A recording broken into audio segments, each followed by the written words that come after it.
Tesla CEO Elon Musk shook up the stock market this afternoon with a tweet that read, "I'm considering taking Tesla private at $420, funding secured." The stock immediately shot up. NASDAQ temporarily stopped trading. Tesla closed up nearly 11% at just under $380 a share. All this came on the same day the insurance industry put out a report on driver assistance systems, including Tesla's autopilot.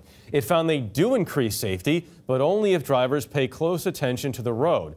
Very interesting subject, and Kris Van Cleave took a test drive. So if I want to start the autopilot, what do I do?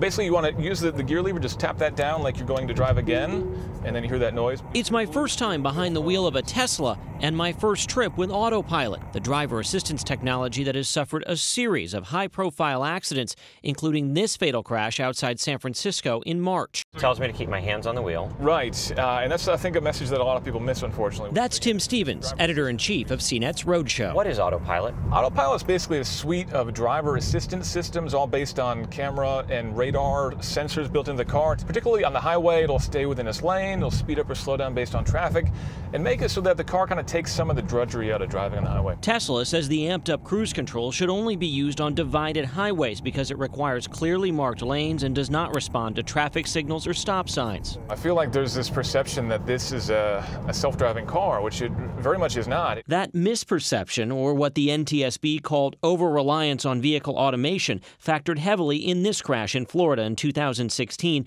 that killed 40-year-old Joshua Brown. During our drive, autopilot generally performed well on this busy stretch of New Jersey highway. Whoa! But when two lanes merged together, It nearly drove us into the Subaru there. Not quite a perfect system. The car was not aware that there was another car that was about to steer into us. Jake Fisher is Consumer Reports Director of Auto Testing. It is unclear if there's any safety benefit of these systems, and there very well might be a safety problem with these systems. On the magazine's test track, Fisher showed us how autopilot struggled to navigate some turns when the road lines faded. Nope. Did not get this one. Didn't get that one. To be clear, we are intentionally misusing the system. Right.